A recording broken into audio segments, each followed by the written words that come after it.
नमस्कार दोस्तों, स्ट्रॉम के थर्ड एंड फोर्थ इशू में आपका स्वागत है। तो अब तक आपने देखा कि स्ट्रॉम को पता चल गया है कि वो रेडिएशन सिंड्रोम की शिकार हो गई है और उसके पास अब 6 घंटे बचे हैं। इसलिए वो अपनी पूरी ताकत लगाकर डॉक्टर वुडो के पास आती है जो उसका इलाज कर सकता है।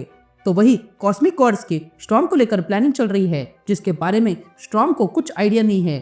तो अब आगे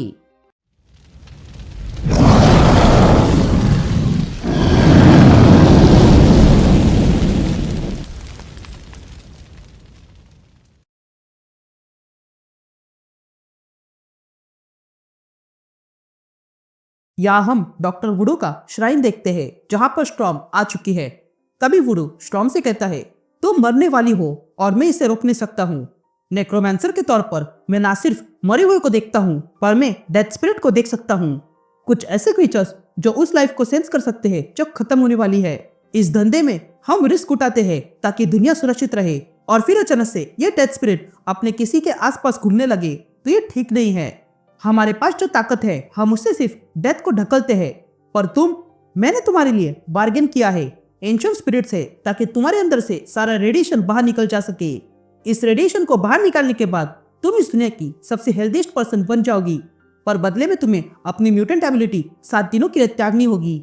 ये सुनते ही स्ट्रॉम कहती है, ये कैसा सौदा है? जिस पर वुडो कहता है, मेरे लिए यही सौदा अच्छा था क्योंकि बाकी जो ऑप्शंस रखे हैं वो तुम्हारे लिए बहुत बुरे हैं। जैसा कि तुम्हें अपने लाइफ के 7 डिकेड त्याग करने होंगे या फिर अपने शरीर के 7 ऑर्गन त्याग करने होंगे या फिर 7 साल तक मेमोरी त्याग करनी होगी। ये बातें सुनकर स्ट्रॉम कहती है, मैं इससे पहले भी अपने ताकतों के बिना रह चुकी हूँ।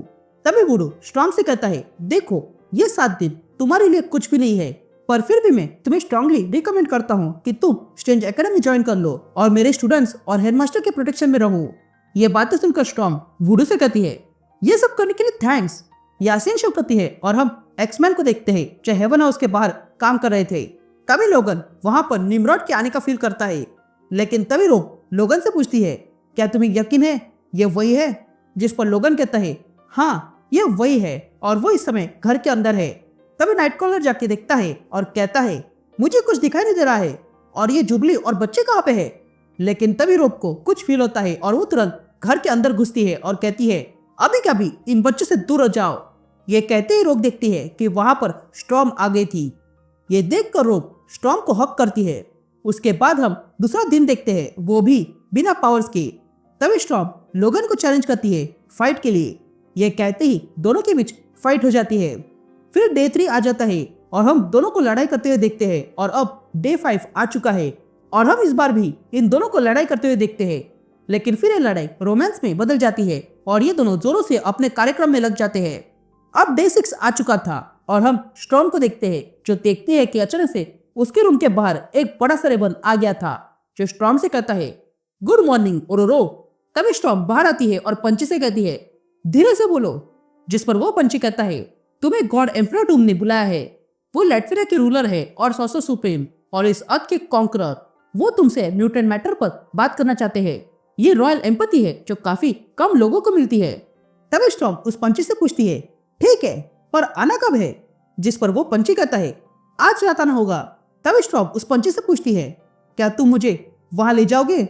जिस पर वो पंची कहता है, मैं कोई मामूली पंची नहीं हूँ, मुझे बस यहाँ पर संदेश भेजना था क्योंकि एम्परर ने कहा था। जिस पर स्टॉर्म कहती है, एम्परर ने मुझे बुलाया है और मेरे पास लैटवेरिया का कोई वीजा नहीं है और न ही मैं उड़ सकती हूँ। ये सुनते ही वो पंची कहता है, ठीक है मैं तुम्हें ले जाऊंगा। फिर उसके बाद स्टॉर्म रोक से मिलती है और उसे रात की घटना बताती है कि उसने लोगन के साथ क्या किया है, जिससे रोक बहुत खुश थी। लेकिन स्टॉर्म उसे किसी को बताने से मना करती है और कहती है कि उसे एक ड्रेस चाहिए और चाकू। ये सुनते ही रोक स्टॉर्म को कपड़े देती है। अब कहानी 6 दिन पीछे जाती है और हम डॉक्टर वुडो को देखते हैं जो अपने मैजिक से स्टॉर्म को ठीक कर रहा था। तभी हमें एक आवाज सुनाई देती है जो कहता है, ओरोरो ऑलमोस्ट खत्म होने वाली थी, लेकिन उसको बचाने के लिए डॉक्टर वुडो ने एक डील की एंशिएंट स्पिरिट ईगन से और उसकी कीमत यह थी कि स्टॉर्म को 7 दिन के लिए अपनी ताकत इस्तेमाल नहीं करनी है। पर क्या वाकई में ऐसा ही होगा? फिर उसके बाद हम प्रेजेंट में स्टॉर्म को देखते हैं जो ग्रीन कलर का ड्रेस पहनकर डूम के कासल में आती है और डिनर के लिए बैठ जाती है। तभी डूम ये देखकर कहता है, ग्रीन बढ़िया रंग है। तभी आगे डूम स्टॉर्म से कहता है, यहाँ पर तुम्हें कुछ भी मांगने की आवश्यकता नहीं है। मैंने अपने कुक को अच्छे से बता के रख दिया है कि तुम्हें क्या चाहिए।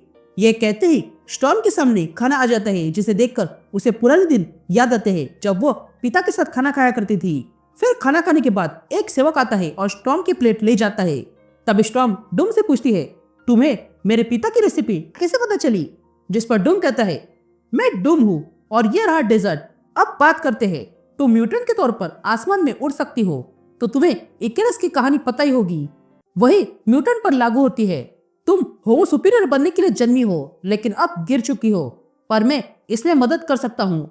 मैं चाहता हूँ कि तुम सारे म्यूटेंट्स मेरे लिए काम करो। तभी डूम वहां पर एक शेफ को पकड़ के ले आता है और उसे मारने का ऑर्डर देता है। ये सुनते ही डूमबॉट उस शेफ को मारने के लिए तलवार उठाते हैं, लेकिन डूम की ओर एक चाकू आने लगता है जिसे डूम तोड़ देता है। तभी हम देखते हैं कि स्टॉर्म ने यह डूम की ओर फेंका था। तभी स्टॉर्म डूम से कहती है, उस आदमी को जाने दो। ये सुनते ही डूम कहता है, तुम्हारे पास बिजली की ताकत है, फिर भी तुम मुझ पर चाकू से हमला कर रही हो। तभी स्टॉर्म कहती है, तुमने कहा कि तुम म्यूटेंट्स को अपने लिए काम करवाना चाहते हो, वो भी उस समय जब पूरी दुनिया म्यूटेंट के अगेंस्ट है। तुम तब कहाँ थे जब म्यूटेंट्स के साथ बुरा हुआ था? लेकिन तभी डूम स्टॉर्म को अपनी मैजिक से बांध देता है। तभी स्टॉर्म डूम से पूछती है, तुम चाहते क्या हो? ये सुनते ही डूम समझ जाता है कि स्टॉर्म अपनी ताकत खो चुकी है। ये जानते ही डूम कहता है, तुम्हें जो करना है उसके लिए तुम्हें पावर चाहिए, इसलिए मैं तुम्हें तुम्हारी पावर लाके दूंगा। लेकिन तभी गुस्से में आकर स्टॉर्म अपनी पावर यूज करती है, वो भी 7 दिन होने से पहले। तभी अचानक से ईगोन हमला करता है और कहता है, तुम्हें क्या लगा तुम मुझे धोखा दोगी? मुझसे किया हुआ सौदा कोई तोड़ नहीं सकता है, तुम भी नहीं। तुमने 7 दिन होने से पहले ही अपनी ताकत इस्तेमाल कर ली है, इसलिए बदले में मैं तुम्हें दी हुई लाइफ वापस लेता हूँ और फिर उसके बाद भरपाई के लिए तुमसे तुम्हारा प्लेनेट छीन लूंगा। तभी हम स्टॉर्म को देखते हैं जो बेजान होकर वहीं पर गिर जाती है। यहाँ डूम ये देखकर तुरंत ईगोन पे हमला करता है। ये देखकर ईगोन कहता है कि बहुत समय हो गया है किसी सॉर्सर सुप्रीम को खाए हुए, लेकिन तभी डूम उस पर हमला करता है। यहाँ स्टॉर्म अब भी वैसी पड़ी थी और तब वो बेहोश हो जाती है और फिर उसे उसके पिता दिखने लगते हैं। तभी स्टॉर्म उनके पास आती है और कहती है, मैंने आपको बहुत मिस किया। तभी स्टॉर्म के पिता कहते हैं कि हमें तुम पर गर्व है, हमें दुख है कि हम तुम्हें पीछे छोड़ दे और हमने तुम्हें बड़ा होते हुए देखा है। ये सुनते स्टॉर्म जाग जाती है और वो देखती है कि अब वो बदल रही थी। तभी हमें एक आवाज सुनाई देती है जो कहता है, स्टॉर्म अब अर्थ की नहीं है, उसकी जगह अब से कोई और होगा, कुछ ऐसा जो नया और उससे भी अधिक सुंदर है। ये कहते ही हम देखते हैं कि आवाज इटर्निटी की थी जो स्टॉर्म को अपने पास लाता है और कहता है, to me my eternal storm. ये कहते ही हम देखते हैं कि स्टॉर्म ग्लो होने लगी थी। यहाँ डूम और ईगोन की फाइट चल रही थी, लेकिन तभी स्टॉर्म एक नए अवतार में वहां आ जाती है।